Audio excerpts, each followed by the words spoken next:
அருட்பெரும் ஜோதி அருட்பெரும் ஜோதி தனிப்பெரும் கருணை அருட்பெரும் ஜோதி நம்மவர்கள் அனைவருக்கும் தமிழ் வேங்கையின் தயவு வணக்கம். வடலூர் சத்தியஞான சபையில் கண்டெடுக்கப்பட்ட தங்க புதையல் என்று இதற்கு முந்தைய காட்சி பதிவில் அது குறித்த ஒரு முன்னோட்ட பகுதியாக, அதாவது அறிமுக பகுதியாக நாம் அதை பதிவு செய்திருந்தோம். சன்மார்க்க மெய்யன்பர்கள் அனைவரும் அது குறித்து ஆவலோடு காத்திருப்பார்கள் என்பதால் அந்த காட்சி பதிவுக்கும் இதற்கும் மிக நீண்ட இடைவெளி எதுவும் வந்துவிடக் கூடாது என்பதற்காக அவசரமாகவே இந்த பதிவை நாம் இப்போது மேற்கொண்டு வருகின்றோம். நேற்று அந்த காட்சி பதிவை வெளியிட்டிருந்தோம். இன்று இந்த இரண்டாவது பகுதியை நாம் இப்போது வெளியிடுகின்றோம். அந்த காட்சி பதிவையும் அவசியம் சன்மார்க்க மெய்யன்பர்கள் அனைவரும் பார்த்து விடுமாறு அன்போடு கேட்டுக்கொள்கின்றோம். இதற்கு முந்தைய ஒரு முன்னோட்ட பகுதியாக, ஒரு முன்னுரை பகுதியாக அதை நீங்கள் எடுத்துக்கொள்ள வேண்டும். அதை பார்த்துவிட்டு இந்த காட்சி பதிவை பார்க்கின்ற போது எளிதாக உங்களுக்கு செய்தி ஒரு கோர்வையாக கிடைக்கும் என்பதால் நான் அந்த காட்சி பதிவையும் அவசியம் பார்த்து விடுமாறு அன்போடு கேட்டுக்கொள்கின்றேன். வள்ளல் பெருமானார் 1872 ஆண்டு சத்தியஞான சபையை அமைக்கின்றார். அந்த சத்தியஞான சபையை அமைத்ததற்கு பிறகு 1950 ஆண்டு கிருபானந்த வாரியார் அவர்கள் அங்கே திருப்பணியை இரண்டாவது கட்டமாக ஒரு திருப்பணி ஏற்படுத்துகின்றார். அந்த திருப்பணி காலகட்டத்தில் நடந்த ஒரு சர்ச்சைக்குரிய செய்தி, அப்போது வெளிப்படுத்தப்பட்ட ஒரு செய்தியை தான் நான் இப்போது உங்களுக்கு விரிவாக சொல்ல போகின்றேன். அதற்கு அடுத்ததாக 1977 ஆண்டும் ஒரு மிகப்பெரிய ஒரு அதிர்ச்சிகரமான தகவல் நமக்கு வெளிப்படுத்துகின்ற வகையிலே ஒரு ஆவணம் நமக்கு கிடைத்திருக்கிறது. அது குறித்தும் உங்களோடு நான் கலந்துரையாட இருக்கின்றேன். அதற்கு முன்பாக நம்முடைய வள்ளல் பெருமானார் அவர்கள் அவருடைய இளமைக்கால நண்பர் இருக்கும் ரத்தன முதலியார் அவர்களுக்கு 1868 ஆண்டு, அதாவது தர்மசாலை தொடங்கியதற்கு பிறகு எழுதப்பட்ட ஒரு முக்கியமான ஒரு கடித வரிசை 35. அந்த கடித வரிசையில் வள்ளல் பெருமானார் என்ன சொல்லி இருக்கிறார் என்பதை தெரிந்து கொண்டால்தான் வள்ளல் பெருமானாருடைய இறை ஆற்றல் எந்த அளவிற்கு வெளிப்பட்டிருக்கிறது என்பதை பற்றி நாம் புரிந்து கொள்ள முடியும். அதாவது அவர் சொன்னபடி 4 வகையான ஒழுக்கங்களை படிப்பதோடு மட்டுமல்லாமல் அதை முழுமையாக யார் பின்பற்றுகிறார்களோ அவர்களுக்கு 4 வகையான புருஷார்த்தங்கள் கிட்டும். அதுல 4 வகையான புருஷார்த்தங்கள்ல முதல் படி என்னவென்றால் மண்ணை பொன்னாக்குவது, அதாவது மண்ணை பொன்னாக்குகின்ற ஏம சித்தி வித்தை என்பது கைவரக்கூடும் என்பது வள்ளல் பெருமானாருடைய வாக்கு. அப்ப அதன்படி வள்ளல் பெருமானே தன்னுடைய பரிணாம வளர்ச்சியில் எப்படி வந்திருக்கிறார் என்பதை முதல்ல தெரிந்து கொண்டு இந்த தங்க புதையலுக்குள்ள நம்ம உள்ள நுழையலாம் நான் நினைக்கிறேன். அந்த கடிதத்தினுடைய ஒரு சுருக்கமான ஒரு சில வரிகளை மட்டும் நான் படிக்கிறேன். அதாவது எழுதுனது இருக்கும் ரத்தன முதலியாருக்கு வள்ளல் பெருமானார். தற்காலம் வேண்டுவதை இதன் அடியில் எழுதுகிறேன். அதாவது பொன் உரைக்கின்ற உரைகள் 1, வெள்ளி உரைக்கின்ற உரைகள் 1, இவைகளையும் இவைகளுக்கு அடுத்த தராசு முதலிய கருவிகள் வைக்கின்ற பை 1, இம்3 வாங்கி பங்கியில் அனுப்ப வேண்டும். அதாவது பார்சல்ல அனுப்ப வேண்டும். சுமார் 5 பலம் அல்லது 8 பலம் நெருக்கத்தக்க தராசு நேரிட்டாலும் அதனுடன் அனுப்ப வேண்டும். இதை சமரச வேத சன்மார்க்க சங்கத்தவர் அல்லாதவர்களுக்கு வெளிப்படவே வாசிக்க கூடாதுன்னு சொன்ன ஒரு கடிதத்தை உலக அறிய செய்தவர் பாலகிருஷ்ண பிள்ளை. அதுக்கு ஏன் அப்படி செய்தாருங்கிறத இதுக்கு முன்னாடி அதே இருக்கும் ரத்தன முதலியாருக்கு வள்ளல் பெருமானார் எழுதின இன்னொரு கடிதத்துல அதனுடைய விளக்கு உரை எழுதியிருப்பாரு. அது இப்போதைக்கு நமக்கு தேவையில்லை. தங்க புதையலுக்குள்ளே நம்ம சீக்கிரம் செய்திக்குள்ள வந்துடலாம் நான் நினைக்கிறேன். இதை எதுக்காக இங்க சொல்றோம்னா, தர்மசாலை தொடங்கியதற்கு பிறகு சத்தியஞான சபை வள்ளல் பெருமானார் கட்டுகிறார். அப்படி கட்டுகின்ற போது எவரிடமும் நன்கொடை பெறவில்லை. யாரிடமும் நன்கொடை கொடுங்கன்னு சொல்லி தர்மசாலை தொடங்கும் போது விளம்பர நோட்டீஸ் எல்லாம் வெளியிட்ட மாதிரி இந்த சத்தியஞான சபையினுடைய கட்டுமானத்தின் போது எவரிடமும் வள்ளல் பெருமானார் கையேந்தாமல் அவருடைய தனிப்பட்ட முயற்சியிலேயே அதை கட்டி முடித்தார். அப்படி கட்டி முடிப்பதற்கு அவர் என்னென்ன வகையான வேலைகள் எல்லாம் செய்தார் என்பதற்கான ஒரு முன்னோட்ட பகுதியாக நீங்க இதை எடுத்துக்கங்க. அடுத்தது வள்ளல் பெருமானாருக்கு ஏம சித்தி கைவரக்கூடியது என்பது அதனுடைய அடிப்படை. இது எதுக்காக சொல்றோம்னா, ஐயா ஏதோ வட்டி கடை நகை கடை வச்சு இல்ல, தராசு 1 கொடுங்க, கல் உரைக்கிற பொன் உரைக்கிற கல், வெள்ளி உரைக்கிற கல் எல்லாம் கேட்கறதுக்கு அவர் அந்த மாதிரியான வேலைகள் எதுவும் செய்யவில்லை. ஆனா இதுல அவர் அடுத்த படிநிலைக்கு முன்னேறினார் என்பதை இதுல நம்ம தெரிந்து கொள்ளலாம். இப்ப நம்ம நேரடியா சத்தியஞான சபையில கண்டெடுக்கப்பட்ட தங்க புதையல் குறித்து நம்ம வருவோம். 1950 ஆண்டு கிருபானந்த வாரியார் அவர்கள் அங்க வடலூர்ல சத்தியஞான சபையை புனரமைக்கும் பணியை மேற்கொண்டார். 1941 தொடங்கி 50 வரைக்கும் 50 ஏப்ரல் மாசம் தான் அந்த பணிகளை அவர் நிறைவு செய்கிறார். கிட்டத்தட்ட 9 ஆண்டு காலம் அங்க தங்கியிருந்து அந்த பணிகளை அவர் பார்க்கிறார். அப்ப பார்க்கும்போது வெளியிலையும் உள்ளேயும், அதாவது சன்மார்க்கத்துக்கு வெளியில உள்ள இப்படி பல்வேறு வகையான பிரச்சனைகளை அவர் எதிர்கொண்டுதான் பல்வேறு மன உளைச்சலுக்கு ஆளாகிதான் இந்த பணியை அவர் செய்து முடிக்கிறார். அந்த பணிகள் எல்லாம் அவருடைய வாழ்க்கை வரலாற்று நூல்ல விரிவாக விவரிச்சிருக்கிறார். இப்ப நமக்கு அது முக்கியம் இல்ல, அங்க கண்டெடுக்கப்பட்ட தங்கத்தை பற்றிய முக்கியமான ஒரு ஆவண பதிவாக அவருடைய நேரடியான வாக்குமூலம் என்னவாக இருந்திருக்கிறதுங்கிறத நீங்க தெரிந்து கொள்ள வேண்டும் என்பதுதான் இங்க முக்கியமான செய்தி. அதாவது பிரச்சனைகள் நிறைய வருது. இவருக்கும் சன்மார்க்க சங்கத்தவர்களுக்கும் அங்க இருக்கக்கூடிய அறநிலைத்துறை அதாவது அறங்காவலர் குழுவினருக்கும் அப்படி வருகின்ற போது அப்போது அறநிலையத்துறையினுடைய ஆணையராக இருக்கிற சின்னையா பிள்ளை அவர்களிடம் இந்த பிரச்சனை விவாதம் நேரடியாக அங்க பஞ்சாயத்து ஆகுது. அப்ப இவர் அந்த இடத்துல ஆஜராகி இவர் ஒரு வாக்குமூலம் கொடுக்கிறார். அவர் என்ன சொல்றாருன்னா, அறநிலைய ஆட்சித்துறை அலுவலகத்தில் காலை 11 மணிக்கு 3 ஆணையர்களும் நியாயஸ்தலத்தில் அமர்ந்திருந்தார்கள். முருகனுடைய ஆறு எழுத்தை மிகவும் அழுத்தமாக ஜபித்து கொண்டு நான் சென்றேன். அதாவது கிருபானந்த வாரியார் வாக்குமூலம். அவர் சென்றார். என் மீது வழக்கு தொடுத்த அறங்காவலர்களும் அவர்களுடன் 2-3 பண்பில்லாதவர்களும் அமர்ந்திருந்தார்கள். அவர்கள் ஒருபுறமாக நின்று கொண்டிருந்தார்கள். என்னை சின்னையா பிள்ளை அவர்கள், அதாவது அறநிலையத்துறையினுடைய ஆணையர் சின்னையா பிள்ளை அவர்கள் வாருங்கள் என்று கூறி வரவேற்று நீங்கள் நாற்காலியில் இருந்த வண்ணமே பேசலாம் என்றார். ஆணையர் அறங்காவலரை பார்த்து உங்கள் வழக்கு என்ன என்று கேட்டார். அவர்கள் சத்தியஞான சபையில் தங்க கலசம் முன்னர் ராமலிங்க சாமிகள் வைக்கவில்லை, வாரியார் நூதனமாக வைத்து விட்டார், இது பெரும் பிழை என்று கூறினார்கள். அதாவது இங்க நல்லா கவனிங்க. அதாவது வள்ளல் பெருமானார் அங்க தங்க கலசத்தை எதுவும் வைக்கவில்லை, வாரியார் அவர்கள் புதிதாக வைக்கிறார் அப்படின்னு அறங்காவலர் குழுவுல சொல்றாங்க. இதுல நாம தெரிஞ்சுக்க வேண்டியது என்னன்னா, இருக்கும் ரத்தன முதலியாருக்கே தராசு, பொன்னுரைக்கிற கல்லு இதெல்லாம் வாங்கி அனுப்புங்க, இதை வேற யாருக்கிட்டையும் வெளிப்படுத்தக்கூடாதுன்னு சொல்ல வல்லலாரு. அங்க சத்தியஞான சபையில மேல தங்க கலசத்தை வைப்பதை ஊரறிய உலகம் அறிவா வைத்திருப்பாரு. அது யாருக்கும் தெரியாம தான் வைத்திருப்பாருங்கிறத நாம முதல்ல புரிஞ்சுக்கணும். இப்ப மேல படிக்கிறேன். ஆணையர் என்னை பார்த்தார். யார இவங்க சொல்றாங்க? அதாவது அறங்காவலர் குழுவினர் கிருபானந்த வாரியார் மேல இப்படி ஒரு வாதத்தை வைக்கிறாங்க. அதுக்கு ஆணையர் கிருபானந்த வாரியாரை பார்த்து கேட்கிறார். அதுக்கு கிருபானந்த வாரியார் சொல்றார், ஞான சபையின் முன் இருந்த தங்க கலசத்தை எடுத்து வைத்திருக்கிறேன். அவர் என்ன சொல்றாருன்னா, ஞான சபையில தங்கம் இருந்தது, ஞான சபையினுடைய தங்க கலசத்தை, முன் இருந்த தங்க கலசத்தை, அதாவது இவர் குடமுழுக்கு செய்வதற்கு முன்னாடி அங்க ஏற்கனவே தங்க கலசம் இருந்தது அப்படிங்கிறத முதல்ல புரிஞ்சுக்கணும். தங்க கலசம் இருந்தது. ஞான சபையின் முன் இருந்த தங்க கலசத்தை எடுத்து வைத்திருக்கிறேன், அதை அழித்து விடவில்லை. நான் முன் இருந்த மாதிரி தானே திருப்பணி செய்ய வேண்டும். அதை எடுத்துட்டு அதை வேற எதுவும் பண்ணல, அழிக்கல. ஆனா என்ன சொல்றாரு, நான் முன் இருந்த மாதிரி தானே திருப்பணி செய்ய வேண்டும். ஆகவே முன் இருந்த தங்க கலசத்தை விட சிறிது அழகாக இப்போது செய்திருக்கிறேன். முன்னாடி இருக்கிறத எடுத்து வச்சுட்டாரு, அது அழகு குறைவா இருக்குது, அல்லது நான் பொலிவடைந்து இருக்குது, அழுக்கு பிடிச்சிருக்குது. அதை விட சிறிது அழகாக இந்த சிறிதுன்ற வார்த்தை வரும்போது அங்க 5 கிலோ தங்க கலசம் இருந்துச்சு, ஒரு 4 கிலோ தான் வச்சுட்டாருன்னு நீங்க அர்த்தம் பண்ணிக்க வேண்டாம். அதை விட சிறிது அழகுன்னா அதை விட மேம்படுத்தப்பட்டு, அதை விட மெருகூட்டி, அதை விட ரொம்ப சிறப்பான ஒரு கலைநயத்தோட நான் ஒரு தங்க கலசத்தை செஞ்சிட்டேன் அப்படின்னு ஒரு சொல்ல வர்றார். ஆகவே முன் இருந்த தங்க கலசத்தை விட சிறிது அழகாக இப்போது செய்திருக்கிறேன். நீங்கள் ஏப்ரல் 10ஆம் தேதி வடலூருக்கு வருகிறேன் என்று சொன்னீர்களே, அப்பொழுது நேரில் பழைய கலசத்தை காட்டுவேன். புது கலசத்தை அவர் செஞ்சிட்டாரு, இருந்தாலும் பழைய கலசத்தை தனியா எடுத்து வச்சிருக்கிறாரு. அதை ஒன்னும் அவர் பண்ணல, அழிக்கல. நீங்க நேர்ல வந்தீங்கன்னா, யாருகிட்ட சொல்றாரு? சின்னையா பிள்ளை கிட்ட, அறநிலையத்துறையினுடைய ஆணையர்கிட்ட சொல்றாரு கிருபானந்த வாரியார். நீங்க நேர்ல வடலூருக்கு வரும்போது அதை உங்கள்கிட்ட நான் எடுத்து காட்டுறேன், அப்போது நேரில் பழைய கலசத்தை காட்டுவேன் என்று சொன்னேன்.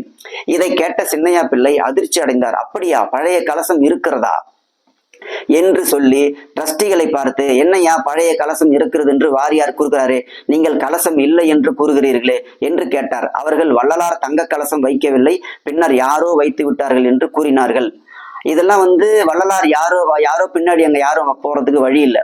அது கிட்டத்தட்ட இவங்களுக்கும் தகவல், இந்த அறங்காவலர் குழுவினருக்கும் தகவல் அந்த அளவிற்கு தெரிய வாய்ப்பு இல்லைங்கிறது என்னுடைய கருத்து. காரணம் என்னன்னா, 1872 வள்ளல் பெருமானார் அந்த தங்க கலசம் வைத்திருக்கணும், அவர் வைத்திருந்தால்.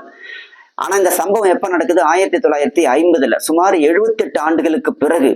இந்த அறங்காவலர் குழுவினர் அப்ப அந்த தங்க கலசத்தை வைத்தாங்களா இல்லையான்னு அவங்க நேரடியாக அறிந்திருந்தால் கிட்டத்தட்ட அவங்களுக்கு ஒரு 10-15 வயசு இருக்கணும். அப்ப இந்த வாக்குமூலம் கொடுக்கும்போது அவங்களுக்கு 90 வயசுக்கு மேற்பட்டவர்களாக இருந்திருக்கணும். அப்படிப்பட்ட நபர்கள் அங்க போய் வாக்குமூலம் அளித்ததாக இங்க எந்த பதிவும் இல்லை. எனவே அப்படி ஒருவேளை 90 வயசுல இருந்திருந்தாலும் வள்ளலார் ஊரறிய உலகறிய அங்க ஒரு தங்க கலசத்தை வைத்திருக்க வாய்ப்பில்லை. அது அப்படி வச்சா என்ன ஆகுங்கிறது அவருக்கு தெரியும். எல்லாருக்கும் தெரியுற மாதிரி வச்சா அது நிலைமை என்ன ஆகுங்கிறது அவருக்கு தெரியும். எனவே அது 100 விழுக்காடு வள்ளல் பெருமானார் வைத்ததாகவே தான் நம்ம இதை எடுத்துக்கொள்ள முடிகிறது. புனரமைப்பு செய்யறதுக்கே வழி இல்லை. கிட்டத்தட்ட 20-30 ஆண்டுகளாக அது பழுதுபட்ட நிலையில இருக்கும்போது யாருமே அதை முன் வராத போது தங்க கலசத்தை மட்டும் உச்சியில கொண்டு போய் வைத்தார்கள் என்பது நமக்கு நம்பும்படியாக இல்லை. சரி, இதுக்கு அப்புறம் செய்திக்கு வரலாம். எனவே வள்ளலார் தங்க கலசத்தை வைக்கவில்லை, பின்னர் யாரோ வைத்து விட்டார்கள் என்று கூறினார்கள். நான் வள்ளலார் வைத்ததோ, அதாவது இப்படி அறங்காவலர் கூறினாங்க, வள்ளலார் வச்சுதா இல்லையான்னு எங்களுக்கு தெரியல, ஆனா வேற யாரோ வச்சிருக்கலாம் அப்படின்னு அவங்க சொல்றாங்க. வள்ளலார் வைத்ததோ மற்றவர் வைத்ததோ எனக்கு தெரியாது, முன் இருந்த மாதிரி நான் செய்தேன் என்று கூறினேன்.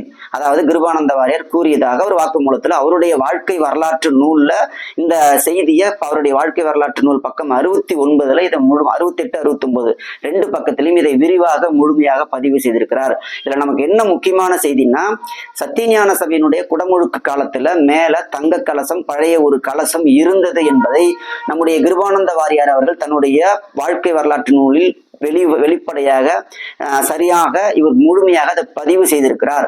அதை எடுத்ததாகவும் வாக்குமூலம் கொடுத்திருக்கிறார். அதற்கு இணையாக ஒரு புதிய கலசத்தை அவர் வைத்ததாகவும் இங்கே சொல்றார். இப்ப நமக்கு பழைய கலசம் இப்ப எங்க போச்சு, என்ன ஆச்சு அப்படிங்கிற செய்தி குறித்து விரிவான பதில் இந்த நூல்ல, அதாவது கிருபானந்த வாரியாருடைய வாக்குமூலத்துல இல்லை. இது ஒரு முக்கியமானது. இதுக்கு அடுத்ததாக 1977 ஆண்டு, அதாவது இவர் கிருபானந்த வாரியார் இந்த குடமுழுக்கை முடித்து விட்ட 27 ஆண்டுகளுக்கு பிறகு, அப்பெல்லாம் கிருபானந்த வாரியார் உயிரோடு இருக்கிறார். அவர் 1993 நவம்பர் மாதம் 7ஆம் தேதி தான் மறைகிறார். அப்ப 1977 ஆண்டு நம்முடைய பொள்ளாச்சி மகாலிங்கம் ஐயா அவர்கள் 3வது திருப்பணியை செய்கிறார். அதாவது 3வது கட்டமாக அவர் 3வது திருப்பணி செய்யல, காலவரிசைப்படி அவர் செய்த திருப்பணிக்கு பேர் 3வது திருப்பணி 1977. அப்ப செய்த போது ஒரு முக்கியமான ஒரு வரலாற்று சம்பவம் அப்பயும் ஒண்ணு நடந்திருக்கு. அப்ப என்ன நடந்திருக்குதுன்னா, இந்த புத்தகத்தை நீங்க பாருங்க, சன்மார்க்க ஞான திறவுகோல் அப்படிங்கிற புத்தகம். இந்த புத்தகத்தை தொகுத்தவர் நம்ம ஐயா சீனி சட்டையப்பனார் அவர்கள். இதுல என்ன விஷயம்னா, கேள்வி பதில் வடிவத்துல இந்த புத்தகத்தை அமைச்சிருக்கிறார். அதாவது அவரே சில முக்கியமான கேள்விகளை தொடுத்து அந்த கேள்விக்கு உரிய விளக்கம் கொடுத்து சன்மார்க்க அன்பர்களுக்கு வரலாற்றில் என்ன நல்லா நிகழ்ந்திருக்குங்கிறத தெரிந்து கொள்வார்கள் என்கின்ற கோணத்துல அவர் ஒரு கேள்வி பதில் வடிவத்தில் ஒரு நூலை வெளியிட்டிருக்கிறாரு. இது கிட்டத்தட்ட 2012ஆம் ஆண்டு இந்த நூல் வெளிவந்திருக்குது. இந்த நூலுல பக்கம் 33ல 46வது கேள்வியாக ஒரு கேள்வி, ரொம்ப முக்கியமான கேள்வி, இதையும் நீங்க எல்லாம் தெரிஞ்சுக்கொள்ளணும். அந்த கேள்வி என்னன்னு பாருங்க. ஞானசபை மேற்கூரையின் கீழ் வளைவில் மேல் சுற்றிலும் கலசங்கள் இருந்ததாமே, அது எதற்கு, எத்தனை, இப்போது இல்லையாமே, எங்கே? இங்க கலசம்னு தான் குறிச்சிருக்க தவிர தங்க கலசம்னு குறிக்கல, அதை நல்லா கவனிக்கணும். அப்ப கலசங்கள் இருந்தது. இதுக்கு என்ன விளக்கம் கொடுக்குறாரு பாருங்க. சபையை சுற்றிலும், இது நம்ம படிக்க போறது பதில். சபையை சுற்றிலும் மேற்கூரையில் கீழ் வளவு தொடங்கி 51 கலசங்கள் இருந்தன. அது தத்துவம் கடந்த தகவல், மந்திர அட்சர மகிமை குறிப்பது ஆகும். இவை இப்போது அது இல்லைதான். 51 கலசங்கள் இருந்துச்சுன்னு சொன்னாங்க இல்லையா, இப்ப அது இல்லை. எங்க போச்சு? திருமிகு பொள்ளாச்சியார் செய்த மாற்றம் அது. அப்போது குடமுழுக்கு செய்யும் காலம் குறுகிவிட்டதால் கலசங்கள் கைவிடப்பட்டன. அதாவது 1977ஆம் ஆண்டு பொள்ளாச்சி மகாலிங்கம் ஐயா அவர்கள் அந்த குடமுழுக்கு செய்த காலகட்டத்துல, அதாவது தேதியை நிர்ணயம் பண்ணிட்டார். குடமுழுக்கு என்னைக்கு செய்ய போறோங்கிற தேதியை நிர்ணயம் செஞ்சுட்டு இந்த பணியை தொடங்கி இருக்கிறாங்க. தேதி நெருங்கிடுச்சு, ஆனா பணி நிறைவடையல. அதனால அவங்க என்ன பண்ணாங்கன்னா 51 கலசத்தையும் கீழே வச்சுட்டு போயிட்டாங்களாம். இப்போது அது இல்லை, பொள்ளாச்சியார் செய்த மாற்றம். அப்போது குடமுழுக்கு செய்யும் காலம் குறுகி விட்டதால் கலசங்கள் கைவிடப்பட்டன. இந்த கலசங்கள் சபையின் மேற்கூரையினுடைய உள்பக்கத்தில் இருந்தன. காலப்போக்கில் அவை உணவு படைக்கும் பணிக்கு உதவியாயின என தெரிய வருகிறது. 51 கலசங்களையும் எடுத்து அவர் பொருத்துவதற்கு நேரம் இல்லை. குடமுழுக்குக்கான காலம் தேதி நேரம் நெருங்கி விட்டது. அதனால பணிகளை பாதியிலேயே அவர் முழுமை பெறுவதற்கு முன்னாடியே நிப்பாட்டிட்டாரு. குடமுழுக்க ஒரு வகையில செஞ்சுட்டு போயிட்டாரு. கலசங்கள் 51 அங்கே ஒரு உள்பக்கத்துல இருந்திருக்குது. காலப்போக்கில் அது காணாமல் போய்விட்டது. எங்க போச்சுன்னு கேட்கும்போது, அந்த கலசங்கள் சபையின் மேற்கூரை உட்பக்கத்தில் இருந்தன. காலப்போக்கில் அவை உணவு படைக்கும் பணிக்கு உதவியாயின. தர்மசாலைக்கு சாப்பாடு போடுறதுக்கு இதையெல்லாம் வித்து அங்க காசாக்கிட்டாங்க. அதாவது கிராமப்புறத்துல சொல்லுவாங்கல்ல, அதாவது வித்து தின்னுட்டு போயிட்டான் அப்படின்னு சொல்லிட்டு, அந்த மாதிரி கலசங்கள் அவரு தான் கைவிட்டுட்டு ஒரு குடமுழுக்கு காலம் நெருங்கி போச்சு, சரி அந்த வேலைகளை முடிச்சுட்டு அவர் நிறைவு பண்ணிட்டு போயிடும்னு சொல்லி பொள்ளாச்சியார் அந்த வேலையை ஓரளவுக்கு ஒழுங்குபடுத்திட்டு போனாருன்னா, தெய்வ நிலைய நிர்வாகம் என்ன செஞ்சிருக்கணும்? இறக்கி வச்ச கலசங்கள் எல்லாம் ஏற்றி அதை எங்கெங்க வைக்கணுமோ அதை ஒழுங்குபடுத்தி அதை சரிப்படுத்தி வச்சிருக்கணும். இவங்க எடுத்து கீழே வச்சது என்ன பண்ணிட்டாங்கன்னா, இது தர்மசாலையினுடைய தேவைக்காக நாங்கள் இதெல்லாம் வித்துட்டோம் அப்படின்னு சொல்லி வித்துட்டாங்க. வித்துட்டு தான் ஐயா நம்முடைய சீனி சட்டை பண்ணார் எழுதியிருக்கிறார். இப்ப நமக்கு என்ன விஷயம்னா, பொள்ளாச்சி மகாலிங்கம் ஐயா 1977ஆம் ஆண்டு அங்க குடமுழுக்கு பண்ணாரு இல்லையா, அப்ப சில கலசங்களை இறக்குனாரு, என்ன செய்தார் இல்லைங்களா.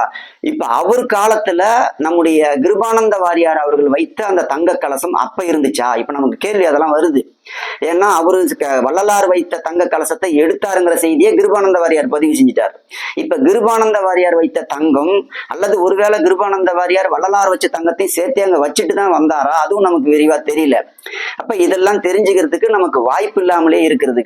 பொள்ளாச்சியாரும் அந்த தங்க கலசத்தை பார்த்தாரா, அதை அங்கேயே வைத்தாரா, அவர் காலத்துல அது இருந்ததா, முதல்ல அது முக்கியம். அவர் காலத்துல அவர் செய்யும் திருப்பணி செய்யும் போது அது இருந்ததா, இதையெல்லாம் விரிவா தெரிந்து கொள்வதற்கு 77ஆம் ஆண்டு அவரும், அதாவது பொள்ளாச்சியாரும் ஒரு திருப்பணி கூட ஒரு மலர் வெளியிட்டிருக்கிறார் புத்தகம். அந்த புத்தகத்துல ஏதாவது விரிவான தகவல் கிடைப்பதற்கு நமக்கு வாய்ப்பு இருக்கிறது. ஆனா அந்த புத்தகத்தை நான் இதுவரைக்கும் பார்க்கவில்லை. இப்ப நம்ம கேள்வி என்னன்னா, ஐயா வள்ளல் பெருமானார் வைத்த தங்க கலசம் நம்முடைய கிருபானந்த வாரியார் அதை எடுத்தான்னு சொல்றாரு. அதுக்கப்புறம் 77 அது இருக்குதா இல்லையாங்கிறது தெரியல. இப்ப அந்த நம்முடைய கிருபானந்த வாரியார் வைத்த தங்க கலசமாவது சத்தியஞான சபையினுடைய மேற்கூரையில இருக்குதா இல்லையாங்கிற ஒரு மிக முக்கியமான கேள்வியை சன்மார்க்க சங்கத்தவர்களிடம், நம்முடைய தெய்வ நிலைய நிர்வாகத்திடம் நாம் இப்ப எழுப்புகின்றோம். இதெல்லாம் நீங்களும் தெய்வ நிலைய நிர்வாகத்திட்ட இப்ப நம்ம கேட்கணும். நம்ம கேட்க வேண்டிய மிக முக்கியமான ஒரு கேள்வி, வள்ளல் பெருமான் உருவாக்கிய சொத்துக்கள் இப்படி கொள்ளை போவதை நாம் அனுமதிக்க கூடாது. அதான் இதுல முக்கியமான செய்தி. இப்ப இதெல்லாம் நீங்க தெய்வ நிலை நிர்வாகத்திட்ட கேட்டா அவங்க என்ன சொல்லுவாங்கன்னா, எங்களிடம் ஆவணங்கள் இல்லை, எங்களிடம் பதிவேடுகள் இல்லை, நாங்கள் அப்போது பொறுப்பில் இல்லை, இப்படின்னு பொறுப்பற்ற பதிலாக, தட்டி கழிக்கின்ற பதிலாக மட்டுமே இப்போது அங்கே வந்து கொண்டிருக்கிறது. சத்தியஞான சபையினுடைய அங்க இருக்கக்கூடிய அறநிலையத்துறையினுடைய நிர்வாகம் என்பது ஒரு வெளிப்படைத்தன்மையற்ற நிர்வாகமாக தொடர்ந்து இருந்து கொண்டிருக்கிறது. சன்மார்க்க அன்பர்கள் தயவு செய்து கேள்வி எழுப்பக்கூடிய காலம் வந்து விட்டது. நாம் வேற எந்த விதமான இதுவும் பண்ண தேவையில்லை. நியாயபூர்வமான சந்தேகத்தை நாம் உடனடியாக எழுப்பியாக வேண்டும் என்கின்ற பதிலோடு, கேள்வியோடு இந்த பகுதியை நான் நிறைவு செய்கின்றேன். நன்றி, வணக்கம்.